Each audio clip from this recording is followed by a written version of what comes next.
Dodgers give multiple updates and make multiple moves, including an update from last year's NLCS MVP. We'll get to that story and more. I got a lot to cover here, and we got not a lot of time to get her done, so let's get started and get down to business. Hit the subscribe button, turn on the notifications, and hit the like button. All right. Dodgers make multiple moves and give multiple updates. One of the biggest updates I got to break out for you is you're talking about Tommy Edman, the fact that the injury is not on track for what the Dodgers originally thought. So this isn't good news, but hold up, people. Hold up. Okay, so every time I give bad news, someone's always got to chime in. What, should we ban injuries from the MLB?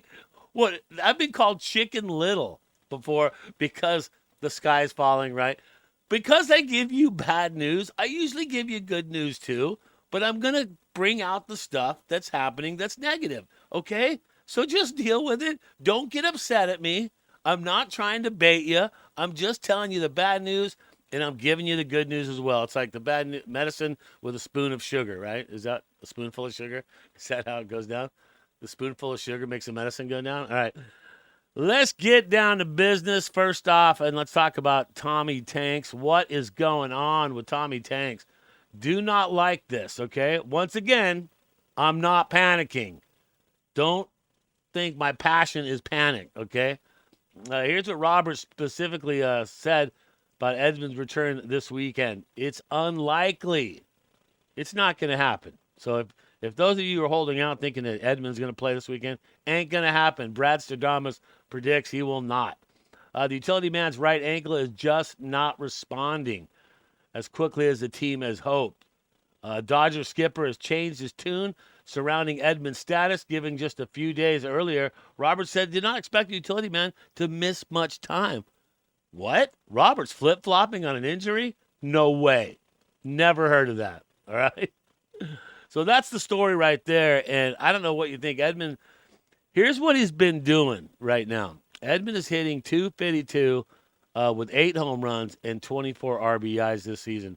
He's secured, here's the big one right here, 1.1 WAR. That's huge and ranks 96th percentile in the outs above average. So the 29-year-old began the season one of the hottest hitters in LA lineup, and his absence certainly is a setback for the team, especially yesterday when we had a lot of offers from the lower part of the lineup, and I'll get to that story too as well. So you got to hope it's not a long time. You got to hope that Tommy is going to respond very good. This is a chance, though. Isn't this a chance for Outman and Kim, Hae-Sung Kim, to step up, right? You don't want to rush him back. That's the one thing you don't want to do. It's almost like now you got to kind of treat it like Freddie. You got to make sure he's going to get his playing time, but make sure that he is okay because you definitely don't want something happen that could take him out even longer. Okay. Dodgers promote 2 pitchers in the minor leagues. I know it's minor leagues. Okay, I know. I'm just bringing you the information. Don't get upset, okay? Because I think this could mean something special for the Dodgers.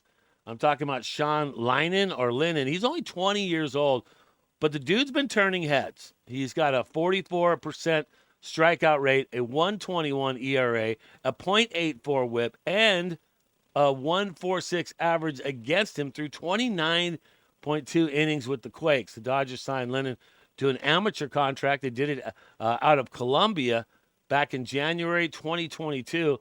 I mean, so look, the dude was 17 back then. He's only 20, but the dude is turning heads, and he is moving quite fast. Who's the other pitcher we're talking about? Well, that's going to be Jose Rodriguez. See, I rolled the R there. Just trying to, staying with it. Jose Rodriguez is joining OKC from the Double-A Tulsa. So he has moved up to Triple-A. His outings have been up and down this season, but has struck out 20 over 12 innings pitched. Think about that. Struck out 20 over 12 innings. That's pretty darn good. Following last season's breakout, he is considered number 27 in the prospect for the MLB pipeline. So I like the moves. Jose is only one step away from being in Major League Baseball, but you got to like what he's done so far. And I like this Sean Lennon move, too, as well. He's not moving to OKC. He's moving to an extended version of A. So, but the dude's 20. He could be up before you know it. I'm telling you that right now. And another story, Shohei, first MLB player with 11 home runs and 10 stolen bases. And what brings me to the question to you, can Shohei repeat the 50-50 year? Can he go 50 home runs plus and plus 50 on the stolen bases? Well, will pitching hurt him or hurt his chances for that opportunity? What has he done so far? Well, he has done this. Here is the number so far on the show. And here's what's happened. 142 at bats, more than anyone on the team. Batting .296, 11 home runs, 16 RBIs, 10 stolen bases, and an OPS of 1.032.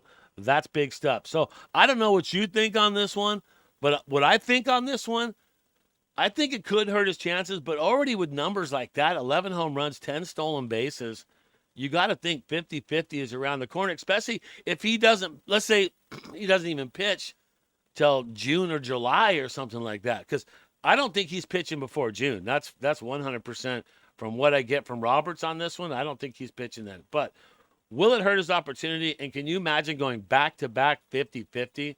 That would be huge for the Dodgers. Dodgers bullpen spared in yesterday's loss.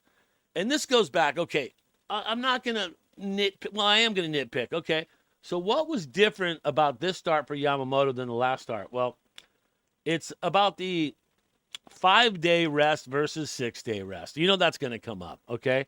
So back to a 5-day rest and pitch. He's used to a 6-day rest and pitch. And so you take him out of that program, and what happens? Well, you know, he gives up 6 hits and 5 runs. Not balloons, but takes his ERA to 1.80. So I don't know how you feel about that one. The way I look at that one, I think if there's a possibility, if you can get back to the 6-day rest and get him in that routine, I think that's better. And is this the reason why he gave up 6 hits, 5 runs? I don't know. I mean, Brad Stradamus is usually right on a lot of things, but that one, that's a tough one, right?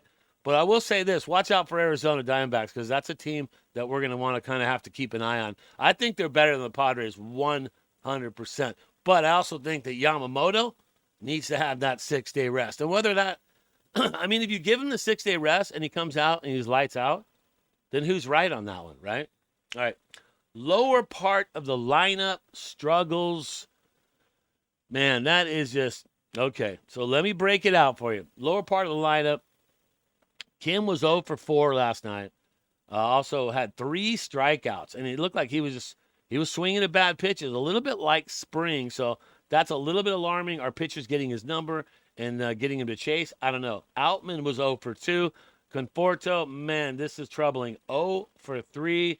Kike 0 for 3. So what is that? 0 for 12 between all 4 of those guys, and that's not what the Dodgers need out of the lower part of the lineup. They need production.